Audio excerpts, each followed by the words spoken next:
कुछ अहिड़ियूं यादगिरियूं मिठियूं यादगिरियूं तव्हांजे सफ़र जूं जेके अॼु बि तव्हांजे ज़हन में बिल्कुलु ताज़ा हुजनि।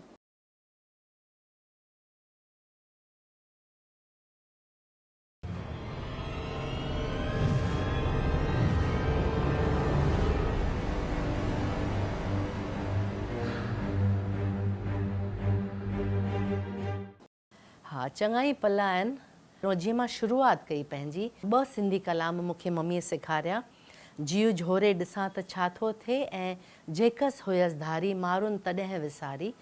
त उन टाइम ते मां 13 साल जी हुअसि ऐं बॉम्बईअ में बिरला मातुश्री ऑडिटोरियम में 2 रातुनि जो मुंहिंजे नाना जो पद्मश्री प्रोफेसर राम पंजवानी उन्हनि जी राम पंजवानी नाइट रखी वई हुई ऐं दादा खे बिल्कुलु ख़बर कान हुई त मां सिंधी कलाम सिखी आई आहियां। अच्छा। त दादा मूंखे पुछियो भई पुट तूं ॻाईंदीअं? मां चयो हा दादा मां ॻाईंदसि।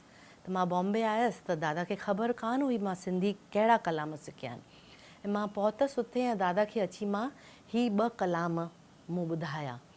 दादा हैरान थी विया भई 13 साले जी ॿार हेतिरो ॾुखियो सिंधी कलाम कीअं थी ॻाए। त दादा जी अखियुनि मां ज़ारो ज़ार रुगो ॻोढ़ा पिया वहनि। स्टेज ते दादा बिलीव न पिया मञी न पिया सघनि भई मुंहिंजी ॾोहिटी ऐं सिंधी कलाम थी ॻाए, ॾुखिया सिंधी कलाम। त उहा मां पल कॾहिं बि न विसारे सघंदसि। ऐं ॿिए ॾींहं ते जेके पेपर्स हुआ हिंदवासी हिंदुस्तान सभिनी में अची वियो भई स्टार इज़ बॉर्न राम पंजवानीअ जे ख़ानदान में परिवार में उन्हनि जी ॾोहिटी सिंधी कलाम पहिरों असांजे दादाजन जी जे लाइ बि हिकिड़ो फ़ख्र जो पल हुयो। ॿियो हिकिड़ो यादगार पल आहे मुंहिंजो। मूंखे असांजे सिंधी समाज जा जेके संत आहिनि साईं साधराम साहिब जन उन्हनि मूंखे रैड़की साहिब घुरायो हो। त उते संत कंवरराम जी समाधीअ ते ऐं संतनि जे अॻियां वेही करे मूंखे उन्हनि जो ई लिखियलु संत कंवरराम जो लिखियलु नाले अलख जे इहो ॻाइण जो मौक़ो मिलियो। इहो मुंहिंजे लाइ तमामु हिकिड़ो यादगार पल हो छाकाणि मां ॻायां पई साईं जन जे समाधीअ ते वेही करे ऐं मां बिल्कुलु पंहिंजे धुन में लीन हुअसि ऐं जॾहिं ॻायां पई त साईं जन साईं साधराम जन उहे चढ़ी करे स्टेज ते आया ऐं पंहिंजे हथनि सां मूंखे आसीस ॾिनऊं। त उहो अञा ताईं मूंसां गॾु आहे उहो पल मां कॾहिं न विसारे सघंदसि। इहो मुंहिंजो पसंदीदा कलाम आहे सभिनी मां।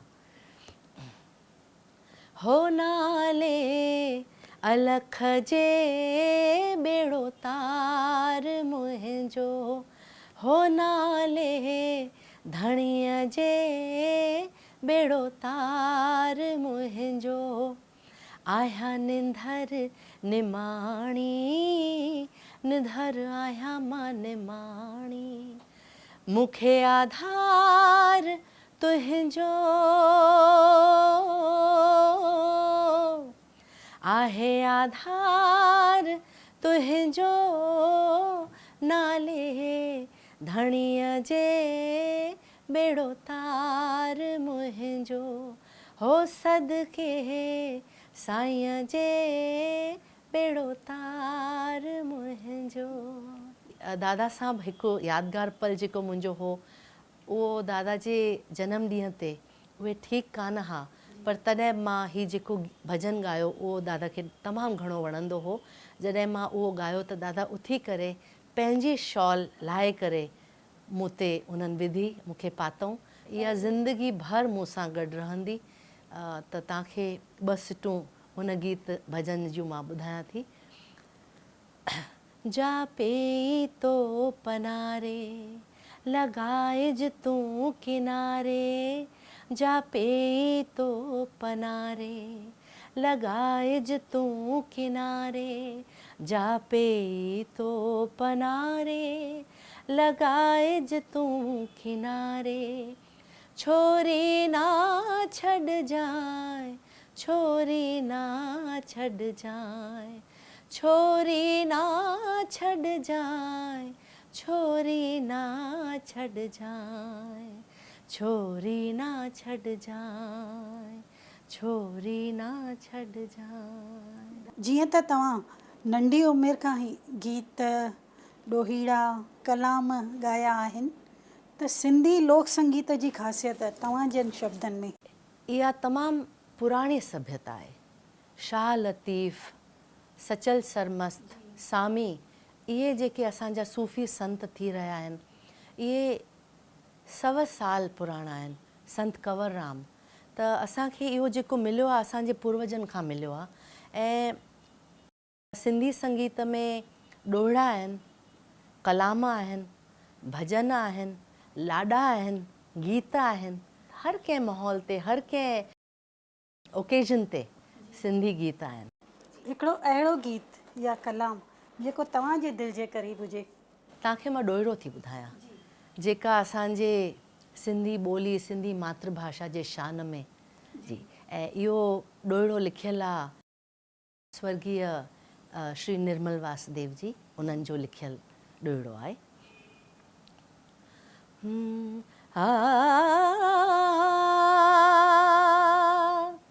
हो अला